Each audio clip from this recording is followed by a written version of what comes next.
अस्सलाम वालेकुम dear students. कल हमने पढ़ा था जो लॉज ऑफ केमिकल कम्बिनेशंस हैं उनमें एक लॉ ऑफ कंजर्वेशन ऑफ मास। आज हमारा है दूसरा लॉ ऑफ केमिकल कम्बिनेशन में जो दूसरा लॉ है that is second law of definite proportions.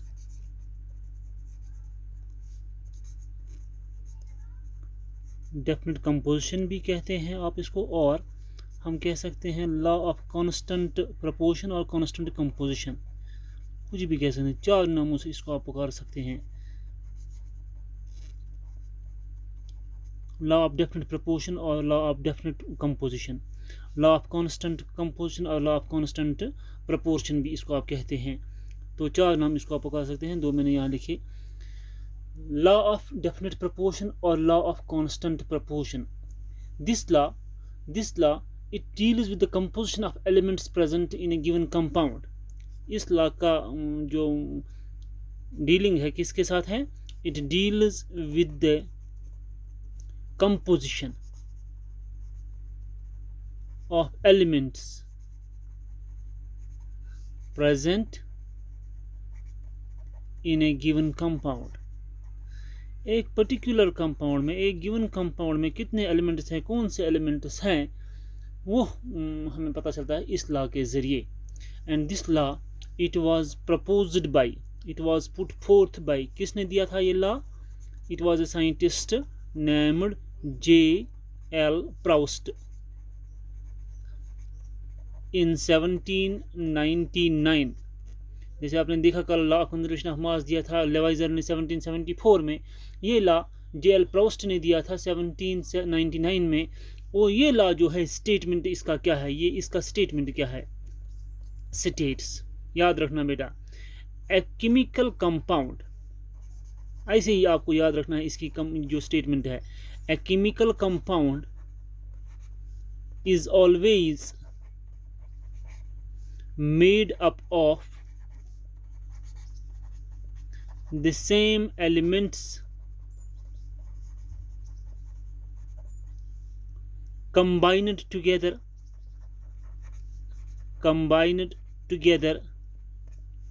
in the same fixed proportion by mass, in the same fixed proportion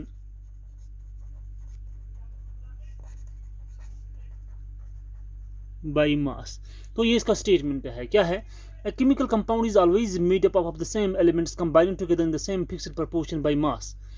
अगर हम इसकी वजाहत ऐसे करेंगे कि if whatever may be the source from which a substance is obtained or the method by which it is prepared, a pure chemical compound is always made up of the same elements in the same percentage। in simple language अगर आपको समझाएं, water आपके पास एक compound है, ठीक है ना? Water को हम बहुत सारे मेथड्स के ज़रिए प्रिपेयर कर सकते हैं केमिकली, और वाटर के बहुत सारे सोर्सेज भी हैं। आप वाटर रिवर से भी ला सकते हैं, समंदर से भी ला सकते हैं, वेल से भी ला सकते हैं, टेप वाटर आपके पास होगा, रेन वाटर आपके पास होगा। गर्ज वाटर का कोई भी सोर्स हो, आप हमेशा पाएंगे वाटर में दो ही एलिमेंट्स आप पाएंगे, irrespective of its source, irrespective of the method by which water is prepared। you will always see that water has always by composition it is always made up of hydrogen and oxygen atoms, and that too in a fixed proportion of 1:8 by mass। Are you getting me? That is, you have always water and hydrogen and oxygen in water in the ratio of 1:8 by mass, irrespective of its source, irrespective of the method by which it is obtained। ठीक है ना? तो अगर हम इस जो statement है अगर इसकी थोड़ा वजाहत करेंगे, what ever be the source from which a chemical compound is obtained or prepared, it has always same elements in the fixed proportion,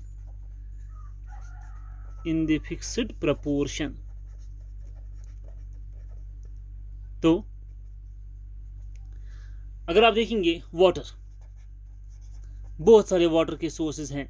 आप वाटर ला सकते हैं, रिवर भी है, सी भी है, वेल भी है, टेप वाटर है, ठीक है ना। These are the different sources of water, different sources irrespective of source. आप किसी भी सोर्स से आप पानी को लाइए, ठीक है ना, आप किसी भी मेथड से पानी को प्रिपेयर कीजिए, आप हमेशा पाएंगे जो वाटर है, वाटर जो है इसमें आप हमेशा पाएंगे कौन कौन, hydrogen and oxygen in the ratio of 1:8 by mass, means 1 part of hydrogen reacts with 8 parts of oxygen by mass to form water, ठीक है ना। अगर आपके पास, इलस्ट्रेशन में देता हूँ ज़्यादा आपको, अगर आपके पास 100 ग्राम्स वाटर हैं, कितने हैं, 100 ग्राम्स वाटर, आप इसको पास करते हैं इलेक्ट्रिक करंट, इलेक्ट्रोलिसिस, इसके इलेक्ट्रिक करंट, इसको आप करंट इसके अंदर से पास करवाते हैं। आप क्या देखेंगे, ये डिसोसिएट होता है किस में, हाइड्रोजन गैस में और ऑक्सीजन गैस में। कितना, अगर आपके पास 100 ग्राम ये है तो इसमें से निकलेगा आपको, you will get 11 grams of hydrogen और यहाँ से मिलेंगे आपको 89 ग्राम्स ऑफ जो है ऑक्सीजन के मिलेंगे आपको। अगर आप 100 ग्राम्स वाटर को डिकम्पोज करते हैं, आप देखेंगे हाइड्रोजन के 11 ग्राम्स मिलते हैं, 89 ग्राम्स, अप्रोक्सीमेटली 11 8 88, अप्रोक्सीमेटली ये रेशियो है 1:8।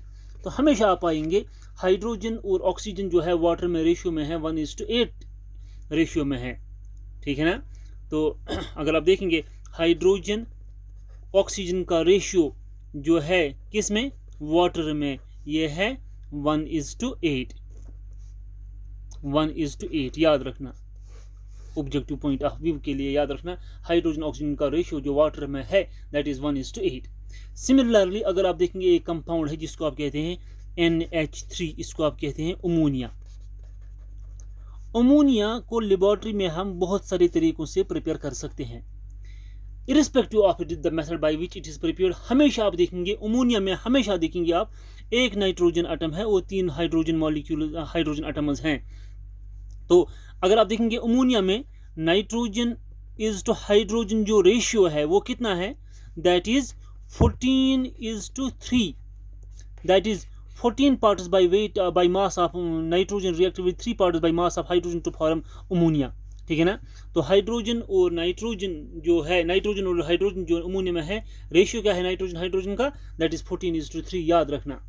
तो हमेशा आप देखेंगे irrespective of the source, irrespective of the method by which a chemical compound is prepared, always you will find the same elements combined in the fixed proportion by mass in that very compound. Though this is called as the law of definite proportion or law of constant composition. हमेशा आप देखेंगे कोई भी source हो किसी compound का, किसी भी मेथड से इसको आप प्रिपेयर करिए, हमेशा आप पाएंगे, आप उस कंपाउंड में हमेशा पाएंगे वही एलिमेंट्स बार बार पाएंगे आप, और वो भी फिक्स्ड रेशियो में। ये नहीं कि आपके पास वाटर है, आपने 2 सोर्सेज का वाटर लिया, रिवर और टैप का, इसमें आप देखेंगे हाइड्रोजन ऑक्सीजन का रेशियो अलग अलग है ना, ऐसा नहीं है। इरिस्पेक्टिव ऑफ द सोर्स, आप कहीं से भी वाटर लाइए, हमेशा आप पाएंगे उसमें हाइड्रोजन और ऑक्सीजन है इन द रेशियो ऑफ 1:8। आप किसी भी मेथड से अमोनिया को प्रिपेयर कीजिए, हमेशा आप पाएंगे इसमें नाइट्रोजन और हाइड्रोजन है in the ratio of 14:3, and this is called as the law of constant composition और लॉ ऑफ डेफिनेट प्रोपोर्शन। तो ये 2 लॉज जो हमने पढ़े कल से, law of constant, law of conservation of mass and law of constant composition, इनसे ये पता चलता है कि that atom is the smallest particle of the matter and it atom is the entity of the metal that takes part in the chemical reactions. इसके ऊपर से आप अगर देखेंगे, आपकी बुक में कुछ क्वेश्चंस हैं, it is page number 136, text आपकी है पेज नंबर 136, आप देखिए इसमें यहाँ पे ये क्वेश्चन है, ऊपर है, देखो क्वेश्चन नंबर 1 क्या है, इन ए reaction 5.3 grams of sodium carbonate reacted with 6 grams of ethanoic acid, the products were 2.2 grams of carbon dioxide, 0.9 grams of water, 8.2 grams of sodium ethanoate. Show that these observations are in agreement with the law of conservation of mass. ठीक है ना। तो आप, अगर मैं ये question आपको दिखाऊं, आपको ये प्रूव करना है क्या ये पहला क्वेश्चन जो है इसमें है, क्या ये सेटिस्फाई करता है law of conservation of mass को। हमने हमेशा हमने देखा कि law of conservation of mass हर एक केमिकल रिएक्शन के लिए वैलिड है। इसमें आप क्या देखते हैं, अगर कोई भी केमिकल चेंज होती है, mass of reactants is always equal to the mass of products, तो रिएक्शन क्या हमारे पास है, क्वेश्चन में ही देता है, इट इज सोडियम कार्बोनेट, मैं फार्मूला नहीं लिखूंगा क्योंकि अभी हमने नहीं पढ़ा है representation of compounds and elements, तो मैं नाम ही लिखूंगा sodium carbonate plus ethanoic acid, ethanoic acid, ये दो रिएक्ट करके sodium ethanoate, sodium ethanoate plus carbon dioxide, चलो ये तो आपको पता है CO2 ही लिखूंगा मैं, प्लस वाटर H2O। रिएक्शन में हम ये क्वेश्चन में कहता है 5.3 ग्राम्स ऑफ सोडियम कार्बोनेट, ये कितना है 5.3 grams of sodium carbonate react with 6 grams of ethanoic acid, ये 6 ग्राम्स है इथेनॉइक एसिड के। बनता क्या है हमें 2.2 grams of carbon dioxide, 2.2 grams of carbon dioxide, 0.9 grams of water, यहाँ पे वाटर के 0.9 grams of water and 8.2 grams of sodium ethanoate, ये 8.2 ग्राम्स ऑफ सोडियम इथेनोएट बनते हैं। तो ये ऑब्जर्वेशन दी गई है, आपको कहना है क्या ये एग्रीमेंट है, क्या ये है इन agreement with the law of conservation of मास। उसके लिए हमें एक ही चीज़ चाहिए, अगर मास ऑफ रिएक्टेंट्स इक्वल है मास ऑफ प्रोडक्ट्स के, मास ऑफ रिएक्टेंट्स कितना है, मास ऑफ रिएक्टेंट्स है 5.3 ग्राम्स, वो है 6.0 ग्राम्स, ठीक है ना, ऐड करो इनको, it is 11.3 grams mass of reactants. Mass of products देखिए आप, मास ऑफ प्रोडक्ट्स कितना है, प्रोडक्ट्स का मास एक है 8.2 grams, 2.2 grams, 0.9 grams, it is add करो इनको आप, 9 + 2 11 + 13 1 कैरी, और जगह 10 आगे का 11.3 ग्राम्स।